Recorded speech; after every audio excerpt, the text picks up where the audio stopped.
First story. I threw away my ungrateful son's Xbox to teach him the value of interactions and to prove to my husband that I'm a damn sight better parent than he ever was after he called me a deadbeat for neglecting our son and letting him do all the parenting, house chores, and cooking after his full-time job.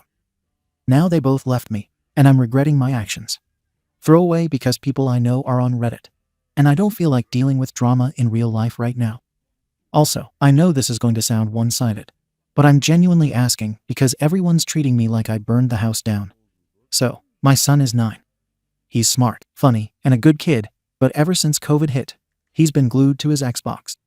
And I don't mean he plays after school for a bit to relax. I mean it's the first thing on his mind in the morning and the last thing he does before bed. He even talks to his friends through it apparently. They all use some group chat feature now, so even when he's not playing, he's wearing the headset just to talk. During lockdowns, it made sense. He couldn't go outside or see his friends, and I figured this was just how kids were staying social. But we're going on 3 years of this now.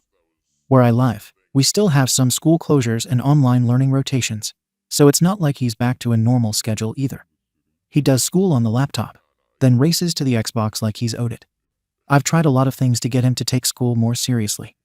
I've told him to slow down and double-check his work. He rushes through every subject just to get to his games. The answers are a mess. Half the time, I don't even think he reads the questions.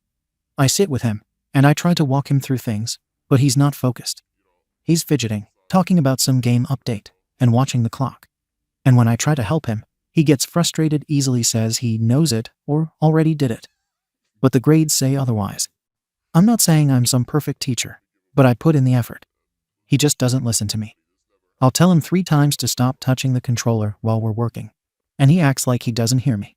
Eventually, I got so fed up that I asked my husband to step in. He works full-time, but he's always been better at explaining things to our son. He's more patient, I'll admit that. So, he started handling the homework, and things did get better, I won't lie. Our son actually finished his work properly. But I guess I kind of assumed that meant the problem was under control. That was until 3 days ago. But before I get to that, let me be honest. This Xbox thing didn't come out of nowhere. There have been other times where it caused problems. Last summer, we had a family BBQ, and my parents were over for the first time since the pandemic started. I told my son to come out and say hi. He refused because he was in a match with his friends. I said, fine. 5 minutes, 10 minutes later, I'm still calling for him. My dad ended up going in there himself and taking the controller, and that caused a whole meltdown. Screaming, crying. You don't understand, all that. It was embarrassing. And a few months ago, I asked him to help me bring in groceries. He flat out said, later, I'm in the middle of something. Like I'm his servant. My husband told me not to make a big deal out of it, that he'd talk to him, but I was already fed up. I told him, this is your kid too. If you don't like how he acts, maybe try parenting instead of making excuses. That led to an argument where he said I was acting like I do everything when in reality he's the one doing the heavy lifting. We didn't talk for a day after that. Anyway, 3 days ago, my husband came home from work, and he looked absolutely white. He doesn't say hi. He just walks into the bedroom and sits on the bed for like 20 minutes. I went in and asked if he was okay, and he just kind of let everything out at once. He said he's exhausted. He works all day, comes home, cooks dinner most nights because I don't feel like it, cleans up, does laundry, and then sits down to do homework with our son while I'm scrolling on my phone or watching some show. He said he's at the point where he dreads coming home because it's just more work. That hit me hard. I didn't think he felt that way. I tried to defend myself. I said I do help, I do the dishes sometimes, and I vacuum. I'm the one who reminds our son to eat lunch during online school. But he just kind of stared at me and said, reminding him isn't parenting. You let him rot on that Xbox all day, and you call that help. I'll be honest, I got angry. Not yelling angry, just resentful. Like, I've been home with this kid for years. I've tried to be the fun parent, the one who didn't yell or make everything a punishment. And now that things are rough, suddenly I'm the bad parent. He ended up sleeping on the couch that night. Didn't even say goodnight. So, the next morning, I decided enough was enough. If the Xbox was the root of all this, it had to go. I walked into my son's room while he was brushing his teeth, unplugged the whole thing, and dumped it in the outside bin. When he came back and saw the empty shelf, he freaked out. He started yelling. Where's my Xbox? I told him. It's gone. You broke your father. And he wouldn't be doing all this work if he weren't obsessed with that damn game. He looked at me like I'd just killed his dog. I told him to sit at the table and do his schoolwork. No Xbox, no excuses. He cried through the whole thing. Barely focused, he kept asking why I didn't just ground him or take it for a few days. I said because that never worked before. He always found a way around it. He'd sneak in time when I was in the shower or wake up early to play before school. We've tried taking it away for a weekend. He just acted like we tortured him. By lunch, he was still pouting. He barely ate. After school, he sat on the couch like a zombie and kept asking if we were going to get him a new one. I told him no. This wasn't a timeout. This was done. He said his friends would think he was lying, because who throws away an Xbox, for real? I told him to let them think that. He wasn't getting it back. That night, my husband came home, and I told him what I did. I expected at least a thank you, or maybe relief. Instead, he looked shocked. He sat down and said, "You did what?" I repeated myself. "I threw it out. It's gone." He rubbed his face like he couldn't believe it. Then he got up, went outside, and stood at the trash bin. Came back in and just said, "You didn't even tell me." I asked him if he was seriously mad. He said, "I'm not mad you took it away. I'm mad you didn't talk to me first, and that you handled it like a bomb went off." He said our son wasn't addicted. He was attached. There's a difference. He said it was the only thing the kid had left to feel connected to his friends. And now I'd made it 10 times worse by making it sudden and permanent. I told him I was sick of the games ruling the house. That I was sick of being ignored. And he had no idea how hard it is trying to get our son to listen. He said, "You weren't trying. You were letting me do everything." We ended up fighting again. This time louder. He said I've checked out for months, that I treat parenting like babysitting, like I just keep the kid alive and call it a day. He said I had one real moment of effort, and it involved taking the easy way out, throwing something in the trash, and calling it a solution. He asked if I even considered what would happen next. That our son might stop talking to us, might start lying, might sneak screens, might shut down completely. I told him he should be thanking me for finally stepping up. He laughed, not in a nice way, and said, "You're not stepping up. You're reacting." The next day, my son wouldn't come out of his room. He missed breakfast and didn't log in for school on time. I had to drag him to the computer. He mumbled answers and didn't even finish 2 subjects. I tried to help. He told me to leave. He said I ruined everything. That night, my husband told me that our son asked if he could go live somewhere else. He said he hated it here now. That no one listened to him. That his friends didn't believe him when he said the Xbox was really gone. That they called him grounded baby and stopped inviting him to play anything. I tried to explain my side. That I was just doing what needed to be done. That he, my husband, looked like he was going to have a breakdown, and I didn't know what else to do. He said, "Maybe talk to me before throwing gasoline on a fire." Now it's been 3 days. Our son won't really talk to me. He answers with shrugs and head shakes. He still does his schoolwork, but only if my husband's the one watching. He doesn't look at me. I tried to make his favorite lunch, he pushed it away. And my husband, he's talking less too. Does what he needs to, helps our son, then goes to bed. Doesn't sit on the couch with me, doesn't watch TV with me, and doesn't even ask how my day was. I asked if we were okay. He said, "I don't know yet." And now my sister's involved.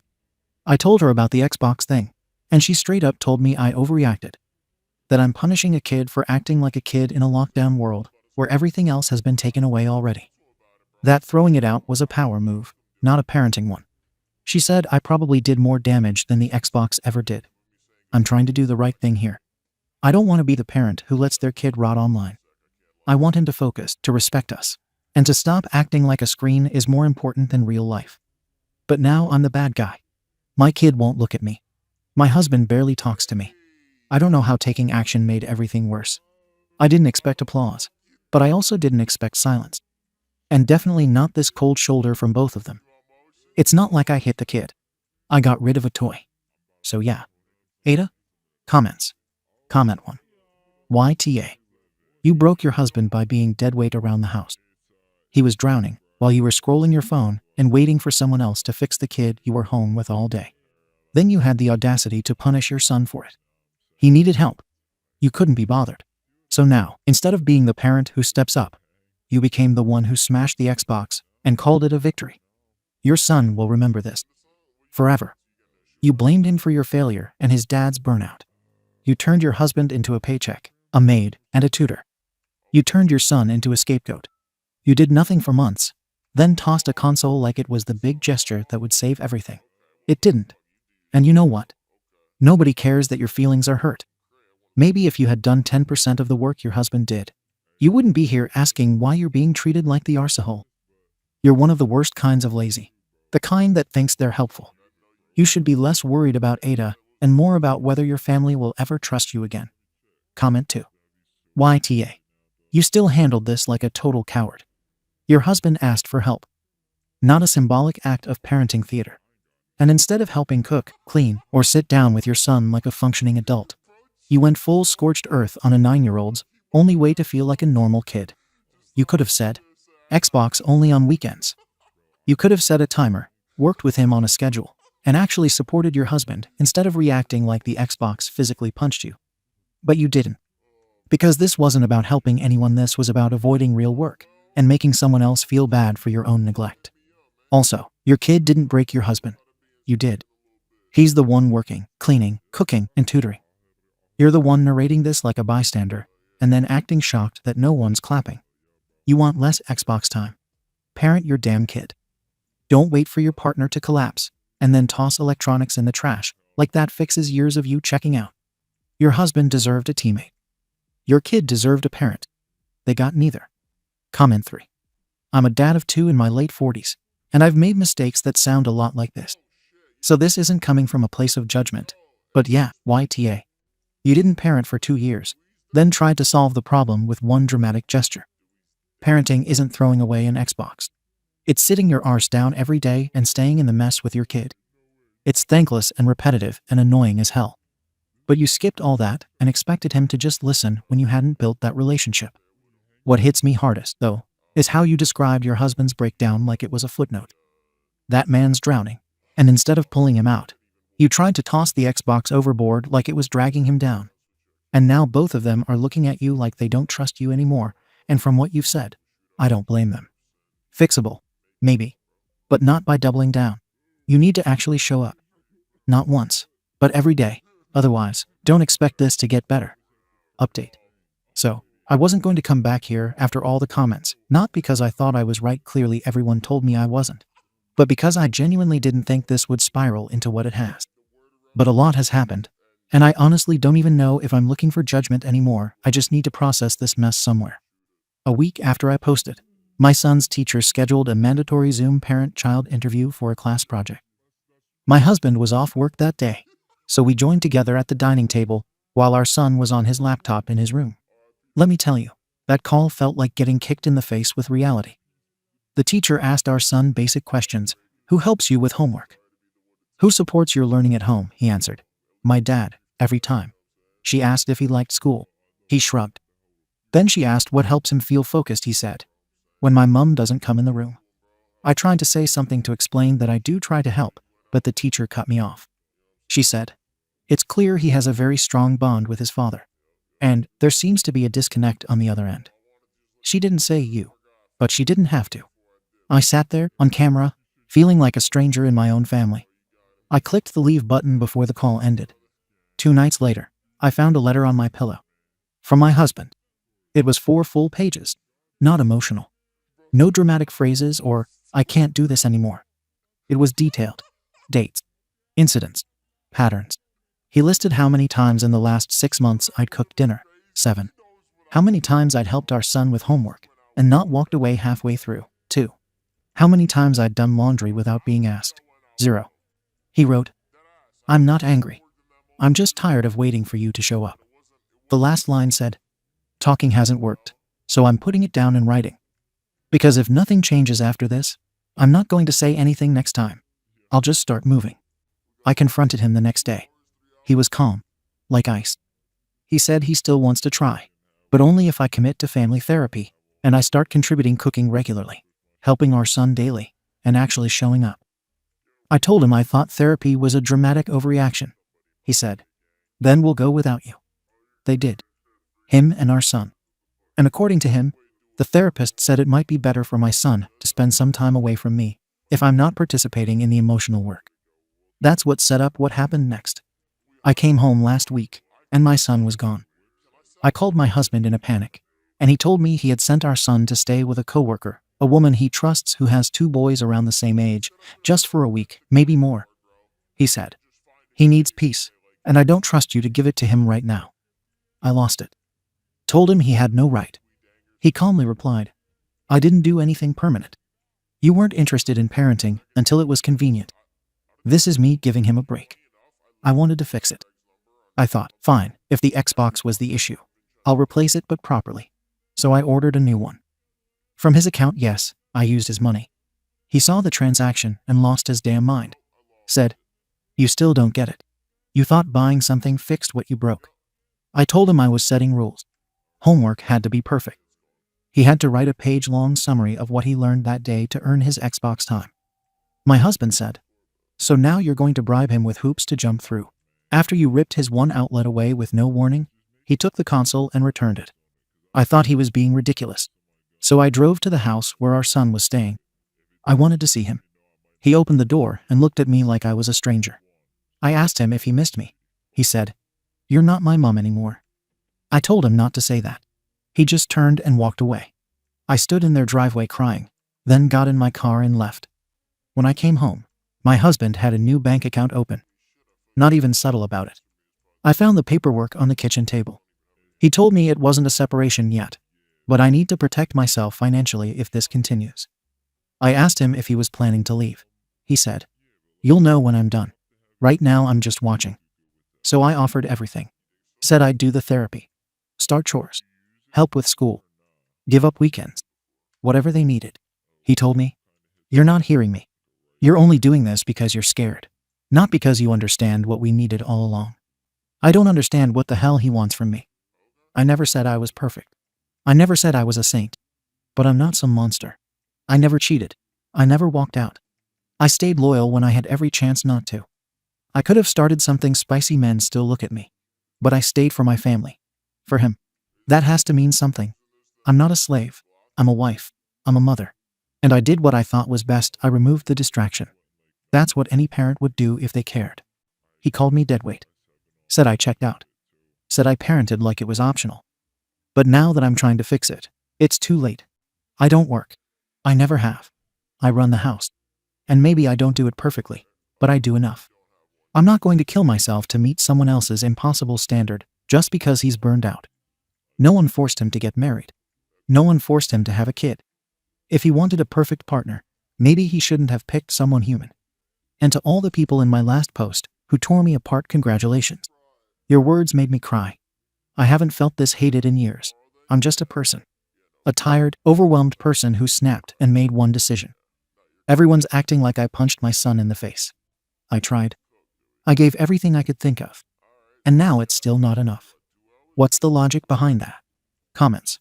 Comment 1. You talk about cooking and laundry like they're some kind of extreme acts of devotion. But the real damage you've done isn't from what you didn't clean, it's from what you didn't carry. Your husband wasn't just cleaning floors. He was carrying the mental load of parenting, household management, school oversight, and emotional triage while working full-time. You weren't a partner. You were a passive witness to your own family, like someone watching a reality show you don't like, but won't change the channel. Then, when he cracked, you blamed the kid. Not yourself. Not the years of checked-out behavior. You chose the one person who had the least power in the house and dumped your failure on him. And the worst part, you're still confused about why they're pulling away. That's how deep your denial goes. You didn't just miss the point. You were never in the same conversation. Comment 2. The part that kills me is you really think your husband is the arsehole for asking for help in his own home. That's it. That's what started this. And now you're shocked that your loyalty, your word, not his, doesn't mean SHT when you haven't been a partner or a parent in years. Staying faithful isn't a bonus. It's the bare minimum. You act like he owes you gratitude for not cheating. Meanwhile, this man is working full-time, handling school, cleaning, and dragging a relationship uphill while you complain that you're not a slave. No one said you were. He just wanted a second adult in the house. And your son? He's 9. You put adult expectations on a kid while refusing to meet your own. You threw out his comfort, his one connection to friends, and now you're mad that he doesn't cry on your shoulder about it? Come on. You don't get it because you don't want to. He's not punishing you. He's just done hoping you'll change. Comment 3. You actually thought buying a new Xbox with strings attached would fix anything.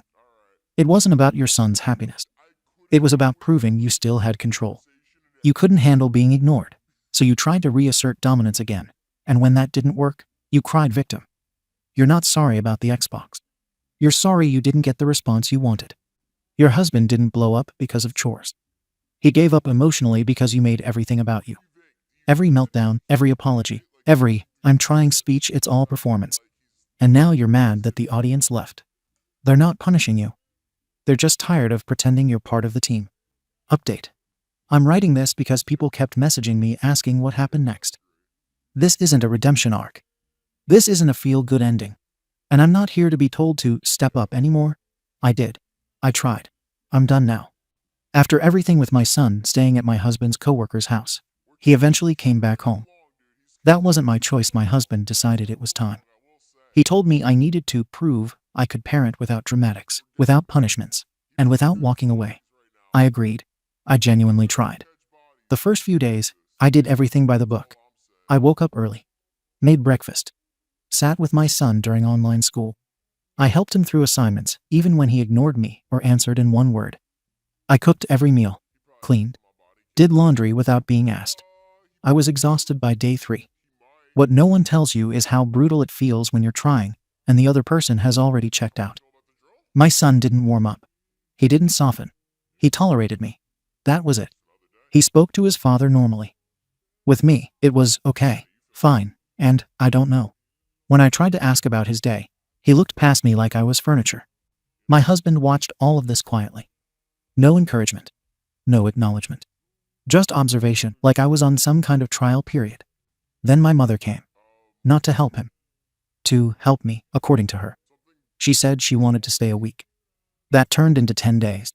And within the first 2, she completely dismantled every version of reality I'd been holding on to. She watched how I moved around the house. How I tried to talk to my son. How I waited for a reaction that never came. One night, after dinner, she told me, "You talk about effort like it's a transaction. You think if you put enough coins in, love comes out." She said I was narrating my own life instead of living it. That I wanted credit instead of connection. That I've always done this since I was young. I reminded her that I stayed married, stayed faithful, and stayed home. She told me, staying is not the same as showing up. A few days later, I tried again to connect with my son. I told him a story about when I was a kid and lost something important, and how I learned from it. He looked at me and said, "That didn't happen." I asked how he knew. He said he asked my mom. She told him the truth. He said, "Why do you always make things up to sound right?" That was the moment I realized he doesn't trust me. Not emotionally. Not at all. Then came the birthday party. The coworker's son had a small party. My son was invited. I assumed we'd go together. He asked if his dad could take him. I said I could. He said no. I asked why. He said, "You make everything weird." I stood there holding the gift bag, feeling like I didn't exist. That same night, I tried to do something normal. I set up a family board game night. Snacks. Games. I didn't announce it, just set it up. My husband said he was tired and went to bed. My son stayed in his room. I sat at the table alone for hours. I didn't cry. I felt empty. That's when something in me shut off. The next morning, I lost it. I told my husband he turned our son against me. That he played the hero while letting me drown. I told my son he was ungrateful, that he had no idea what it meant to have a mother who stayed. I said if he thought life was better without me, he could find a new one.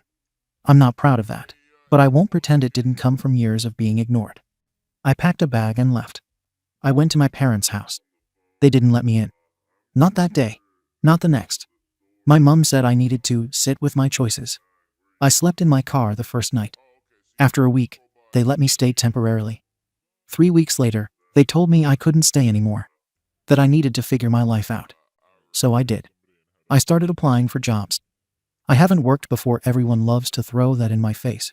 But I'm capable. I got interviews. I'm renting a small place now. I filed for separation myself. Not because I was pushed. Because I'm done begging people to see my worth. I want nothing to do with my son right now. Say whatever you want about that. I'm not destroying myself for people who made it clear they don't want me. He chose his side. My ex chose his narrative. Fine. I hope my son is happy. Truly. I hope when his dad is exhausted and hires babysitters and runs out of patience, he remembers who was there before. I hope he realizes warmth isn't loud. It's consistent. And I gave that even if no one wants to admit it now. My ex calls himself rational. Funny how rational people never notice whom they emotionally neglect. No one wants to talk about that part. Comments. Comment 1. You weren't a mother. You were the main character in your own sad little monologue, waiting for applause that never came. Everything you did, the board game night, the 4 stories, the Xbox replacement, wasn't for your son. It was for you, to make yourself feel better. The second you realized you weren't the center of their world anymore, you folded. You didn't stay because you loved them. You stayed because you wanted credit. And when they stopped handing it to you, you bailed. Your son didn't choose a side. He noticed. And your husband didn't neglect you. He gave you every opportunity to show up. And you stared right past it because you were too busy keeping score. You were never interested in fixing anything. You just wanted people to admit they were wrong for not worshiping you. Comment 2. Your ex didn't fight you, scream at you, or try to humiliate you. He just documented, observed, and moved. That's what happens when people are past being angry. You think he was neglecting you emotionally. Nah. He gave up investing in someone who only responded when her pride was wounded. That man parented your son, held down a job, cleaned the house, and still asked you for help instead of bailing. You didn't get abandoned. You got outpaced. He evolved into a real partner. You stayed a liability. And your son, kids aren't stupid. They pick up on energy, even when nothing's said out loud. He saw which parent showed up for him, and which one kept offering half effort followed by guilt trips. Comment 3. I'll be real, I do feel a tiny bit sorry for you. Not because you're right, you're not, but because you clearly never learned what actual connection looks like. You thought staying physically present meant emotional labor was optional. That as long as you didn't leave or cheat, you deserved loyalty in return. But love doesn't work like that. Neither does respect. Your son needed time, consistency, and emotional safety. Your husband needed a teammate, not another responsibility. And I think the most heartbreaking part is this. You really tried finally, and they were already gone emotionally. And instead of sitting with that and doing the work anyway, you quit. You walked out because trying without immediate validation was unbearable for you. That tells me everything. You're not the arsehole. But you're not the victim either. You're just another adult who couldn't handle not being adored, and now you've lost everyone who ever tried to. Second story. My sperm donor remarried a new woman and let her and her kids bully me. He allowed her to saw me and physically abuse me. So I went and see with all my bio siblings. Now, 5 years later, my so-called family tricked us into meeting my parents, forced an intervention, and demanded I apologize and be thankful I was getting fed and reconcile with them. So I gave them my grateful FU and left. Throwaway because I don't want this on my main. Also, this is longer than I intended. I'm sorry. I 23F have had no contact with my dad since I was 18, along with my 2 brothers 22M, 26M. My mum died when I was 6, and until I was 8, it was just my dad, me and my 2 brothers. Then when I was 8, my dad married my stepmom. Let's call her B. B had 2 kids of her own, a girl a year older than me and a boy 3 years older than me. My dad quickly moved us all in together, and they decided that the sleeping arrangements would be that B's 2 kids would have their own room each, and I and my 2 brothers had to share. This kind of set up the entire precedent for our new lives. From little things like B telling me and my brothers off if we didn't let her 2 kids choose what was on TV, to bigger things to kids, anyway, like the presents we got at Christmas and birthdays. On Xmas, B's kids always had huge piles of gifts, the newest gaming stations and TVs, etc. And my brothers and I would each get little piles of tat basically. The 3 of our combined presents every year equaled one of their present piles, if that. I remember about a year into living together, B insisted that her kids call my dad Dad, but my brothers and I were never allowed to call her Mum.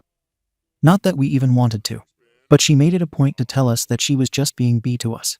My dad went along with her obvious favoritism and even began acting like it himself, not long after living together. B's daughter and I went to the same school and were in the same netball team. And one time when I was 14, we had a netball tournament trip to Paris, and we'd also spend 2 days at Disneyland. I was so excited for this, but then reality sank in when my dad and B sat us down and told us that they only had money for one of us to go. And of course they chose B's daughter. They said it was because she was older and would be leaving school next year. But this was a one-time trip that wouldn't be repeated, and both of us were players on the team. Also, my dad worked a good job, and B had money of her own from her first marriage, so they could have afforded to let both of us go. They just didn't want to. B had been physically punishing my older brother since about a year into us all living together, and when I was about 10, she started doing the same to me. Then my dad decided to start doing the same to us, because we were naughty kids who needed to learn respect.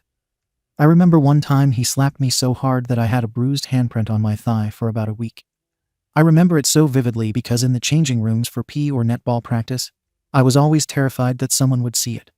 B's children were never punished at all.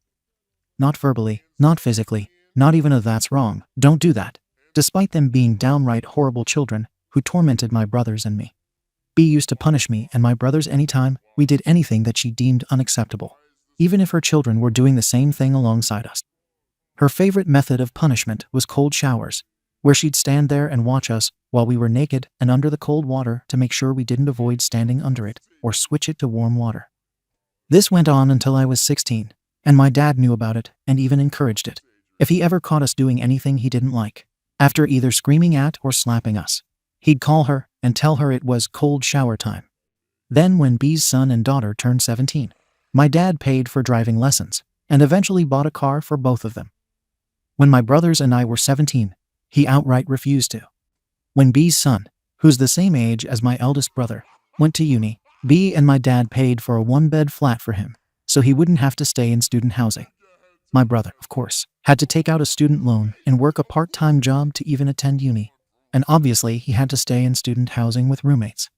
When my brother was 21 and finishing uni, he was renting his own flat and was lucky enough to go straight into a full-time job, so he offered me and my brother 18 and 17 at the time to move in with him. We had all been sharing one bedroom practically our entire childhood and teenage lives anyway, so him only having one bed didn't matter to us. We were just ecstatic to get away from our dad and B's children. All three of us cut contact with our dad, B, and B's kids that day. Cut to last weekend. Our grandparents on our dad's side have known for years that none of us speak to our dad, but they don't know why. They invited us to one of our cousins' birthday parties at their house, and after assuring us that our dad and B wouldn't be there, we decided to go.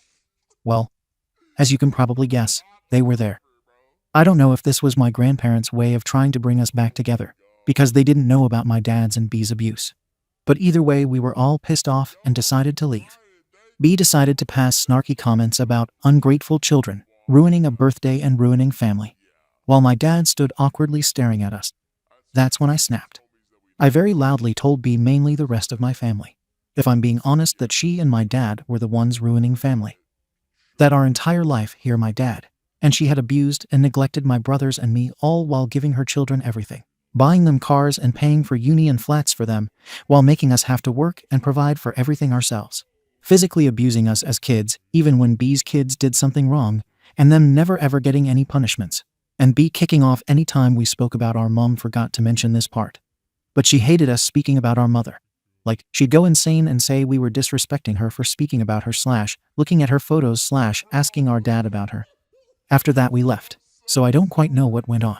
But I got messages from my grandparents and my auntie and uncle, all saying that, if it was true, that they had no idea and were hoping that us being together again would rekindle our relationship with our dad. But that I shouldn't have said all that in front of the entire family, and that I should have handled it privately with my dad and B. I don't think I was in the wrong for saying what I did, in front of whom I did, and neither do my brothers, but other family members clearly think I am. So, Reddit. Am I the arsehole for telling my dad's side of the family why I went no contact with him? Additional information OP made in the comments. Also, B hated it anytime I or my brothers spoke about our mum, looked at her pictures, asked my dad about her. Like, she'd go batch T crazy if she even overheard us in our room talking about her. My older brother was 9 when she died, so he used to tell us what he remembered of her. Even my dad didn't like it.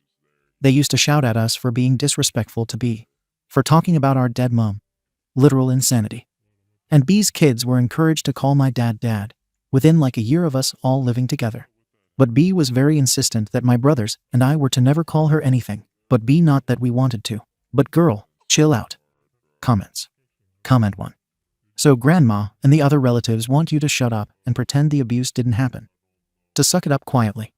They knew and didn't care then. They don't care now. You were not in the wrong for telling the truth. I bet it felt great to finally tell B and Dad off. OP, pretty much. Yeah, there. If it's even true, comments pissed me off OMG. Especially because I know that after we left, my dad and B were probably spinning some bullshit story that they clearly now all at least partly believe. Comment 2. Not even close to being an NTA. OP. I literally feel like I'm going insane with how my family are acting about the entire situation. Proper, making me doubt whether I'm too close to the situation to see if their points are valid or not. Hence posting on here. Comment 3. No, the situation is bad. But you told us a lot more detail than your extended family got. I think if they knew the details you shared here, they'd be appalled. But that doesn't matter. They shouldn't be treating you like this anyway. Your dad and B probably made a scene once you left, so everyone feels a certain way about it. I'm so glad you moved out, and with your brothers, you three will always be there for each other. That's your family. Your dad abandoned you when he was all you had. He's not worth it. OP. It sucks to think about. But there's no way they didn't at least expect what was going on. We used to spend Christmas Day at my grandparents' house all together with the family. And B's kids would be sat there on their new phones gaming things while my brothers and I would be like, we had bath bombs, deodorant, and one plastic toy, hee hee. Also, my grandpa gave me a few driving lessons because he knew my dad wouldn't pay for them, while also knowing that he had gotten B's kids cars a few years before. Before last weekend, I had given them the benefit of the doubt.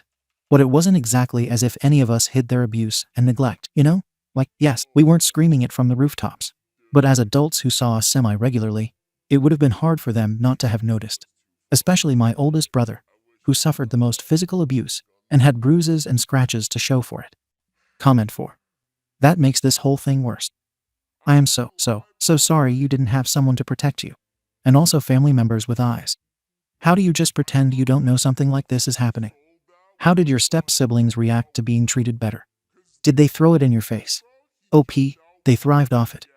My stepsister, especially, us being so close in age. She used to let me play with her Toys Play games on her phone, only to go tell her mum that I had snatched them off her and smirk when I'd get punished for it. All-round terrible people, the three of them. Comment 5. NTA. Your grandparents, aunt, and uncle shouldn't have tricked you into seeing your dad and his wife. And they were wildly out of line, implying what you said might not be true and telling you you shouldn't have brought it up. They were wrong. You were right. OP. I think that's what I'm the most angry about. It's not exactly common for 3 kids to completely cut off their father the second they turn 18-17 for my younger brother. Even if they didn't know why, none of them even asked us. And to trick us all into seeing them after 5 years, and then act as if I'm the one in the wrong for airing out dirty laundry, is infuriating. Comment 6. NTA. I recommend going to counseling. There is a lot of resentment. The one thing I can assure you is that in the future you and your brothers will outshine B's kids. They had everything handed to them. You all had to work for it or accept very little. They never had to sacrifice or share. You all had to compromise and be efficient with space and resources. They were never held accountable for their actions. You all were unfairly punished. What you and your brothers experienced, although unfair, are strengths that are required to manage your spending. Be grateful for opportunities, and think of others besides yourselves. These characteristics will be demanded in your careers and personal relationships. You and your brothers will be financially secure and have happy families of your own one day. OP. I'm fortunate that besides that day, obviously, I don't let them even consume my thoughts enough to resent them. I happily pretend they don't exist. My stepsister still lives at home, completely supported by my dad and B. And my stepbrother didn't even make it through a single term of uni before dropping out. So God knows what he's doing now. I have the best brothers ever, and we're all now thriving and happy, despite what the years in that house did to us. We're our mother's children, and it's pleasing knowing that our lives will never be as miserable as theirs. Comment 7. NTA. They are disgraceful and disgusting. Your extended family also sounds crappy. Maybe it's time to go NC with more of them. Do you have access to your maternal family? Sending hugs to you and your brothers. I hope your lives will get only better, and you can leave this nightmare behind. Update me. OP. When my dad married B, we moved from Wales to England, so I had no contact with my mum's family. My dad didn't even tell them that we were moving countries or where we were living. But thankfully when I was 20, I found my mum's sister online. And now we're back in contact with them and see them a few times a year. They are all so lovely and were so remorseful for not being aware of what we had gone through and for not searching harder to find out where we were. No blame or hard feelings there against them, obviously. Another huge bonus about finding them again was that we were able to learn more about what our mum was like. Comment 8. Dad and B were embarrassed by being called out and the truth being told. Absolutely have a chat with Grandpa, but tell him that Dad and his wife are toxic people. Send them the examples of abuse describing your childhood that you listed here. If they doubt, ask Grandpa if he could imagine any other reason that the three of you all moved in with your sibling as soon as it was possible. OP. This is the thing I'm trying to decide, RN, honestly. Do I bother telling them everything in detail despite suspecting that they maybe had inklings about at least some things, and have to deal with the possibility of them either diminishing it or outright refusing to believe my dad could be like that? Or do I count my losses now and just cut contact with my dad's side of the family, at least most of them? Considering my grandparents and dad's siblings, even after that day at the party, still think I was in the wrong for saying what I said in front of everyone. Comment 9. URNTA. You told the family what your father and B had done because a grandparents tricked you into seeing them, and B, your stepmonster, started muttering criticism of you three being ungrateful children. I find it hard to believe that no one in the family knew that B's children were being treated better than you and your brothers. They may not have known about the punishments, but they would have known something. Didn't they wonder why you had to share a room with your brothers instead of your stepsister? Who makes different as ex-siblings share a bedroom if there is any alternative? They probably didn't want to ask questions. I am sorry that your father's family is only interested in the appearance of peace. You did nothing wrong. OP this. When we were younger, okay, but when we were all teenagers. Who the F looks at a 14F, 15F, and 18M forced to share a room, while the other 16F and 18M have their own room and think, yeah, that makes sense? Comment 10. Have a sit down with them and tell them exactly what happened. Point out that it's all three of you. Point out the driving lessons, and point out the Christmas gift disparities that you know they witnessed. Use things you know they observed. Also, point out that B was making digs and started the situation. OP, yay. I think I'll either do this or maybe make a group chat with everyone who was at the party and send them this post. Because after them tricking us all to see my dad and B again, which threw us all, considering we haven't seen or interacted with them for 5 years, I'm nervous that they could bring them along again. Comment 11. Am I the only person absolutely baffled and disgusted by the cold shower other parts as well? But that just took the cake from me. Because cold showers with her present aren't just a punishment, but, in my opinion, because why is she watching y'all naked in the shower? What do your brothers think you should do? How are they? Have you spoken to them? OP. This was always the worst part of the abuse for all of us, even more so than the physical abuse and neglect. Especially when we were teenagers. She used to leave the door open too, and her 2 kids would sometimes walk past or stand and watch, and she'd let them, which was even more violating, especially when I was 15 with a 16-year-old girl, and an 18-year-old man at that point being able to see me naked and in such a vulnerable position. And my brothers are ready to scorch the earth with me. I still live with my youngest brother, and he thinks we should send all the family this post and cut them off if they say anything other than, that was awful, I'm sorry. I'm sure my older brother will agree too when I show him this post. Comment 12. NTA. Your stepmom certainly felt entitled enough to say what she said in front of everyone. So it's only fair that she got a taste of her own medicine. My heart broke for you and your brothers while I read this. I cried the whole time. I am so sorry you went through that. I know your mum would have kissed B if given the chance. I'm so sorry, sweetie. Thank goodness your 21-year-old brother took both of you in. Hugs and more hugs from a mother of 12. I can't stop crying. Lol. May you find pure happiness in your lives. OP. This is so sweet. Thank you. My older brother genuinely is the best person I know. He wasn't much older than us, but always protected us when he could and provided for us both when we moved in with him while we were finishing school. He wasn't much older than us, but, unfortunately, because it never should have fallen on his shoulders, was more of a dad to me and my younger brother than our actual dad ever was. Update. Firstly, thank you to everyone who left kind comments on my original post, and also to the people who shared their own abuse stories. I know even typing it out is tough, and I hope every single one of you are doing well now. So, I am so mad. I created a group chat with my dad's side of the family, and sent them this post, along with a copy and paste of what I said in case they didn't click on the link, and also another message detailing some other abuse we all suffered that I didn't want to include in the post. My brothers also did this, and the overall response was that they were pissed off at the replies more than the actual content of my post. My auntie's first response to seeing the post was, "Why are you posting family drama online for strangers to butt in and call us arseholes when none of them know us? Not OMG, you were abused? Just how dare these people on the internet think I'm a SHTTY person?" She also went off on me a bit because she saw some of my replies. One of them about how I now suspected they all knew all along, and had the effing audacity to say, "You were always clothed, fed, and had a roof over your head," as if that makes all the abuse and neglect okay. And even those stupid points had conditions for the three of us. So hi, Joe. I hope you're also reading this update. F you. My gran said she didn't think it was as bad as that, basically admitting that she knew it was at least somewhat bad and did F all about it. She also suggested that we all sit down with my dad and talk. That your dad's a well-meaning man. No. This makes me even more angry that she tricked us into seeing our literal abusers again, considering she at least knew some of it.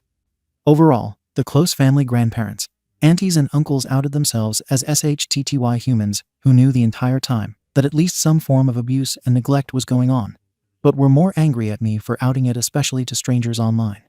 That's really pissed them off and still believe I ruined my cousin's birthday party for airing out my dirty laundry. The three of us have blocked them all and no longer want anything to do with them. Thankfully though, our older cousins and one auntie are on our side.